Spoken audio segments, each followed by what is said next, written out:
Hello, it's great to have you here with Kathy and I for this week's chat. We're going to talk today about the important changes to the lifetime allowance, which were announced in the Chancellor's budget in March.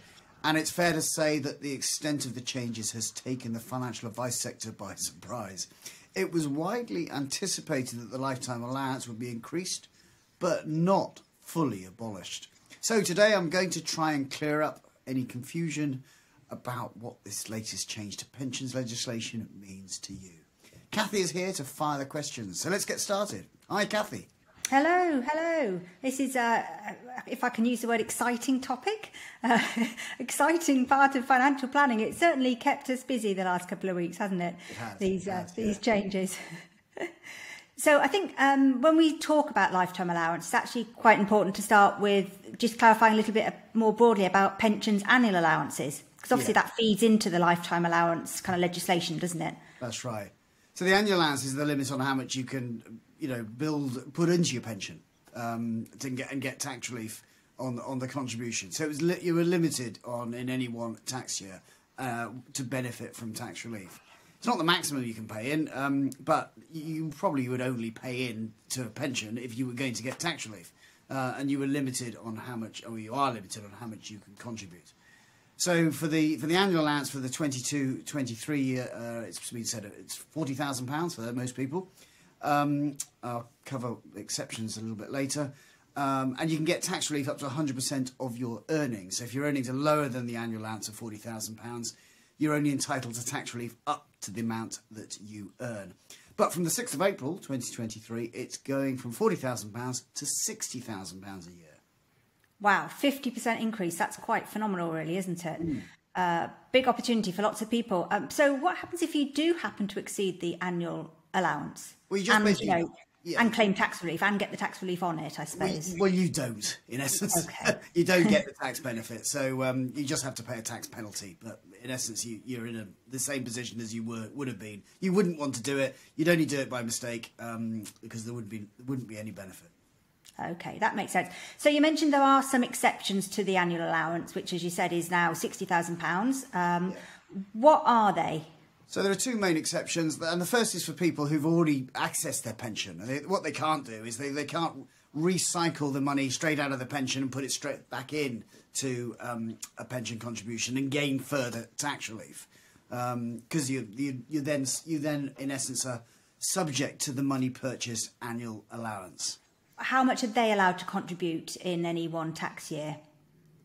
So currently it's £4,000 and it is going up to £10,000 from April 2023.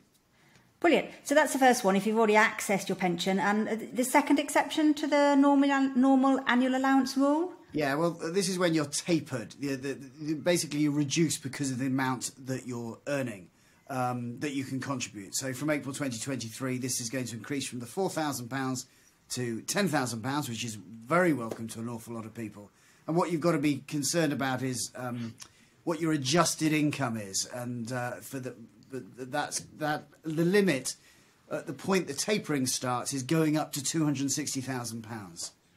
Okay, and so what does that adjusted income actually mean? How does that kind of work? Yeah.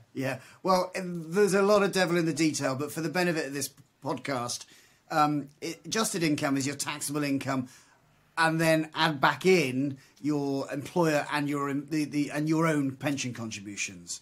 So if your adjusted income is above £260,000, your annual allowance will gradually reduce by £1 for every £2 of income you have over the £260,000.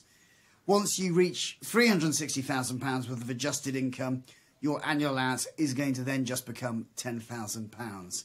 And if you earn more than £360,000, you're limited to contributing £10,000 into your pension each tax year. Okay, great. So that's a bit of basics around how much each year can be contributed into pensions. And so why is it important to understand the annual allowance before discussing the lifetime allowance? Obviously, I guess they're kind of connected. Well, it was always a bit nuts, in my opinion, that you were limited on the amount that you could actually have in a pension, and then also limited how much you could contribute to a pension.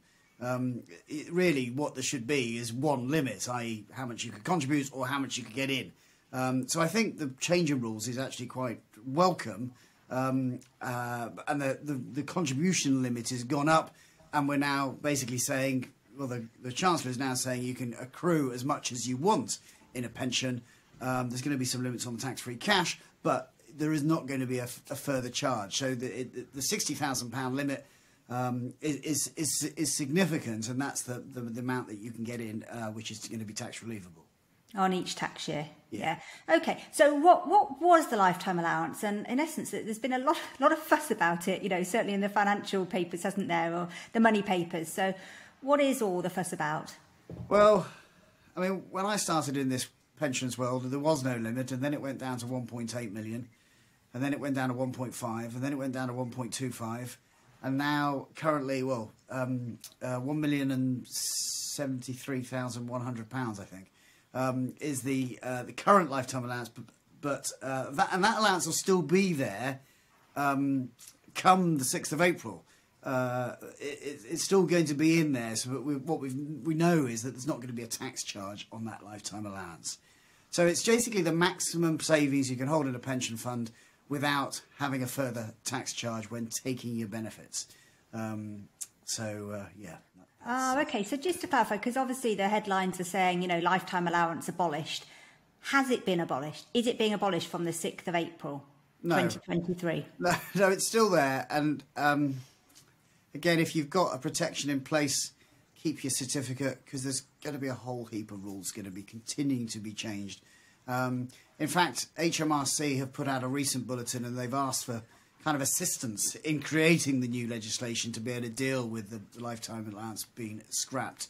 So the real key thing is that the current limit of the 1,073,000 is the tax-free cash, which is going to be limited to the 25% of the current lifetime allowance, which is £268,275. So that's quite key. So even if you accrue more than that now, more than the lifetime allowance, the current lifetime allowance, you're still going to be limited to 25% of the current lifetime allowance for tax-free cash, or otherwise known as Pension Commencement Lump Sum. But, of course, this PCLS, which was brought in a few years ago, rather than 25% tax-free cash, is now very much part of it, because taking your pension, taking a lump sum from a pension, maybe some of it may be tax-free in the future, and some of it will be taxable. And I remember having this conversation about, that's an odd name, isn't it? Pension Commencement Lump Sum. There's no tax-free in there, is there? No. So, that does that speak volumes about what's to come, possibly? Well, that's kind of thinking that they've thought about what legislation they're going to do in the future, really. I'm not really convinced that is the case, but... yeah, it is just what it is. We now know how much tax-free, and to a certain extent I can understand it as well. There's a lot of tax benefits in contributing to a pension, and maybe there should be some kind of restriction on what comes back tax-free.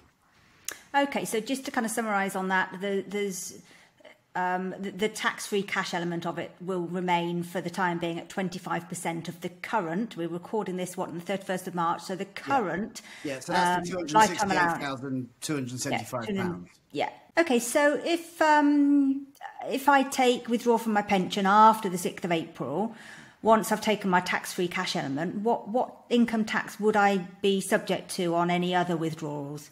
So no lifetime allowance any longer. So no lifetime allowance tax charge. There's going to be a whole heap of legislation that actually needs to be rewritten to get rid of the lifetime allowance tax charge. But the lifetime allowance tax charge is now going to be zero. So that's the quite key. So in essence, anything in excess of the of your pension commencement lump sum tax-free cash, as I say, limited to 25% of the current lifetime allowance. Anything in addition to that will be taxed at your marginal rate of tax. So 20, 40, 45%, etc. Great. So that's quite a significant shift, isn't it, in terms of tax charges? Yeah. If you are looking to exceed if you have got a pot that's bigger than the kind of the current lifetime allowance. Okay. So what about, you mentioned briefly about people who have protected their lifetime allowance. What do these changes mean for them? There's so much confusion and there's so much to do there. So we've been working with some clients just this week whether we should actually make contributions into their scheme which will break their lifetime allowance protection because they know they're not going to have a tax charge when they take the benefits next year. So, again, devil in the detail. You've got the protection. The tax-free cash, we understand, it will be protected for the higher amount. So that's quite significant to keep your protection.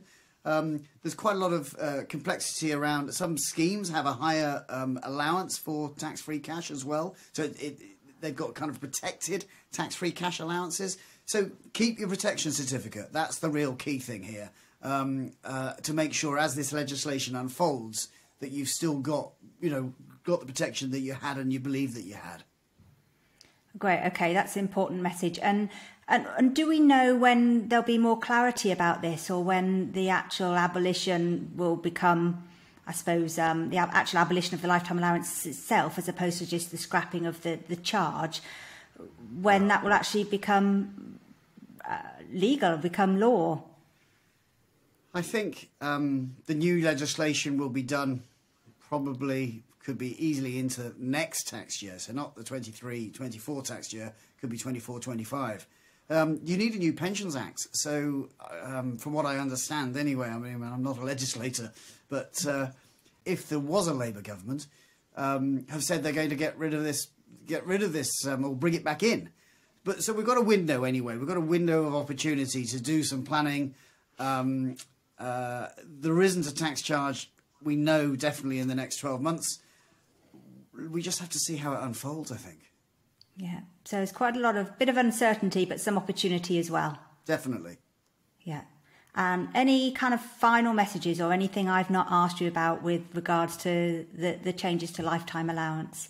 Well, for a lot of people, of course, this is just not going to be relevant at all. There's some key things I think people should be aware of. The crystallisation event. I come past 6th of April. If you've got a defined benefit scheme, and that defined benefit scheme may have some tax-free cash, it may not. There may be some choices that you can make. Do you crystallise that first before you crystallise the money purchase? Do you crystallise your money purchase scheme if you've got one of those before you define benefit?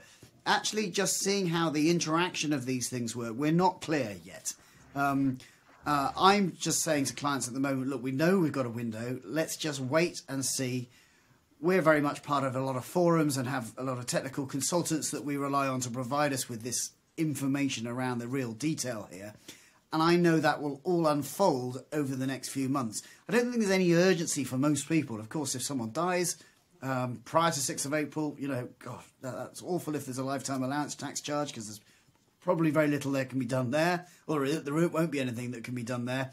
But post 6th of April, lots of things are going to happen, and be very careful about getting, I would say, get advice, or really try and understand what the implications of these tax changes are, so you don't shoot yourself in the foot by making taking a wrong turn with something that you then regret.